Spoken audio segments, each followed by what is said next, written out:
All right, we have a very special show for you here today. We're here with Jay from the band Crywank. I have my co-host here, Danny. So how are you feeling? How's it feel to be touring the USA for the first time? Really weird. Happened very, well, not fast. This actually has been planned for about 3 years and then COVID stopped it. But me feeling like it's happening, I didn't want to get excited until I actually got past the border, which we've done now. So yeah, it's bizarre, overwhelming. What's like your first impression of Boston? I mean, we've literally only just driven through. I moved to Ontario in the pandemic, and so I was expecting some immediate culture shock, but I guess the environment is so similar around here. Yeah. Getting into Boston was probably the biggest change because all of a sudden the architecture had like a bit of a shift. Oh yeah. But everything on the way felt pretty familiar. But I've literally only been here about 20 minutes. So. Yeah, that's. And so a bit about Crywank. I want to talk about your newest studio album, Just Popping In to Say Hi. Mm-hmm. So as I understand it, Crywank was supposed to end before that.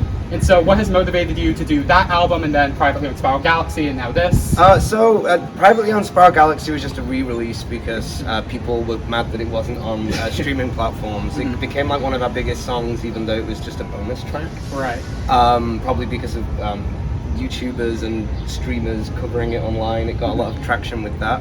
But the last album was, well, the album that just came out wasn't meant to happen, but then the band was also meant to break up in like 2020 in summer. But obviously the pandemic happened, and then we wanted to finish the tour, and we wanted to do, the UK, USA, and Europe, because that was the end of the world tour. We'd already done like South America and Asia and Australasia.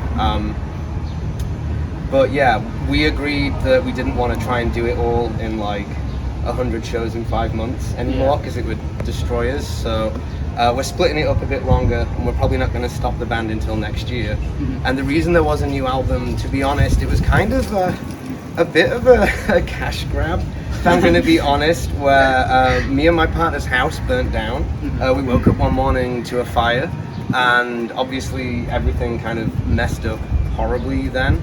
And I just was like, okay, well, I'm really sad and my foot's all burnt and I couldn't walk for months, and I knew I'd just wallow in that, so I tried to make something positive from it and also raise some cash. So I wrote and recorded that album in 3 days. Wow. And then it did way better than the album that came out before it, which is the typical. And then, as I understand, you have a new single coming out in a few weeks. Yes, I do. So do you expect that to be one of the last major Crywank releases before the breakup? I don't know. It's one of those things. Everything that Crywank kind of is doing now is just done impulsively. So the single that's coming out, I haven't actually mentioned this online anywhere yet, but it's with Guard Petal, who I did a few songs with Guard Petal, and Guard Petal's playing bass for me tonight and also in the band Chastity.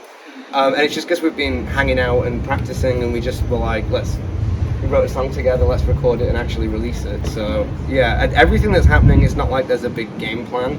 It's just impulsive stuff happening when we have recording stuff around and people around and the moments happening. Yeah, So how did Crywank become like Crywank? I'd never played guitar before, ever, and I was just very sad, and I'd been broken up with about a year previously and I still wasn't over it, and I just dropped out of university and everything was kind of totally messing up, and I kind of just got to the point where I didn't really care if anyone laughed at me, and one of my long-term goals was to record an album. So I thought I'd just try and do an album where I screamed over a guitar with no experience playing guitar, and it was kind of meant to be like a one-off, and it just got big online and became my entire career. I probably would have given it a different name if I had thought that it would become my entire career. So Crywank kind of has a pseudo expiration date at this point. It doesn't plan to be forever. So do you have any plans post Crywank? Do you want to keep doing music? Do you want to do anything else? I'm going to keep doing music. It's just probably going to be a more collaborative project with new musicians.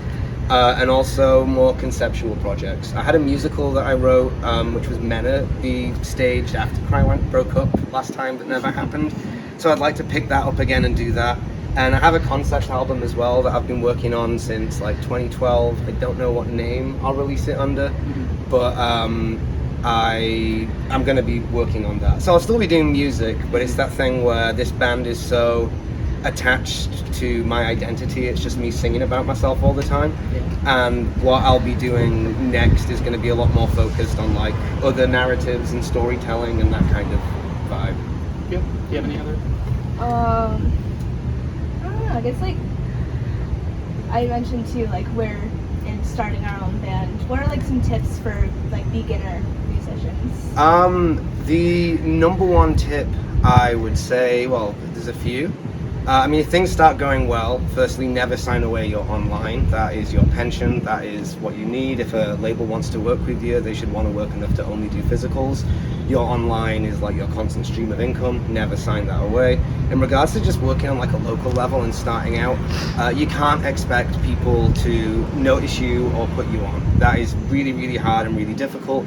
So what I always encourage people to do is book your own shows. If people aren't, like promoters aren't paying attention to you, aren't putting you on, 3 bands, find a venue that'll do it for free or for like rental where you think you can make the money back or more, and start promoting your own shows. And you'll often find when you start doing that, a small scene starts developing around you and people who want to be involved start fluctuating to you. And as well as that, it gives you the ability to start doing things like gig swaps with other musicians, and it just is kind of, as well as it just being beneficial for like an individual band who are putting themselves on, it's also just beneficial for the community when there's people within the scene willing to do that outside of like a larger industry. So yeah, I'd suggest that. Do you have any other questions?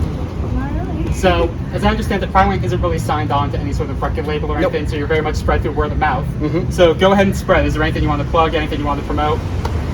Oh my god, I don't really like promoting myself, but everyone should listen to the Musician Last Whole Earth catalog. They are the most underrated musician in the world and my favorite musician.